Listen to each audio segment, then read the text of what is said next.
We met here in San Diego, married after years of him taking me to meet him in ports around the world. And she thought I'd, be a fun date, but that I would go away, and I did. And but she tended to visit me and follow me around.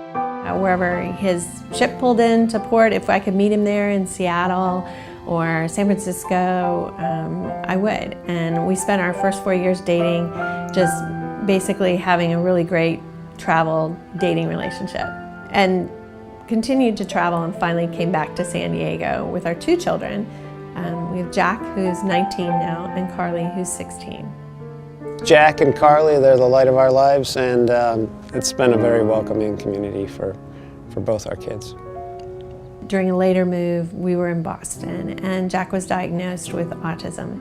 He had significantly changed in his development, and that really just changed the track of our life. When Jack was first diagnosed, the primary driver for us was to make sure that he got the full compass of what he needed, which meant specialized medical care, specialized education. And a big question for me was, if this kid can't sit still, if I can't take him in a public library without a meltdown, how am I going to get him through church? How are we going to bring faith to him? The importance of this Mass is showing that we're all one in the body of Christ. And we're participating in that tonight by having with us participants with special needs. The disability ministry is fairly new. It evolved out of Valera Fabizak and I working together on Ability Awareness Day, which we hold in October, to make sure that the community is aware of resources, but also of the abilities of many of the people in our community here in Coronado and in San Diego. And last year we initiated the first inclusive white Mass as part of our disability ministry. People throughout the community with special abilities were integrated into the Mass and supported all the different pieces of the Mass, like the readings and collection and singing and whatnot, so that they could feel that they were more part of the fabric of the community, and to give everybody else an awareness of their abilities to be part of the community as well. Tim has been an altar server for over 20 years at Santa Sophia.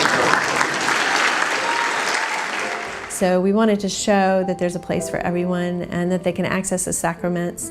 And it's one of the unique, really incredible things about Sacred Heart is the effort that they're making to make sure that people of all abilities can receive the sacraments and also get the resources they need in the community. It's difficult for him to be in a crowded or noisy environment, especially one that's very structured, which is Mass. And so he takes the brochure of the Mass, and he takes my watch off my hand, and he counts every minute through the Mass. So Father Murphy's on a timer, and he's like, where are we in the Mass? And he's like writing the picture of the clock, of the hands. It's 9:03, and we're starting this part of the Mass, and he'll remind us kind of loudly when he thinks it's going overtime. So. A lot of people with autism have a specific interest. Jack really likes animals. That's his thing. Okay, what do you want to tell me about giraffes? Giraffes have been around for 1 million years. Today, giraffes are right at home in the vast African savanna.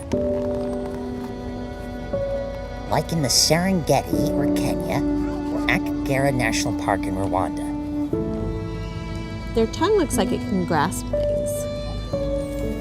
A giraffe's tongue is 18 inches long. That's tall enough to lick your face. It's long enough to lick your face.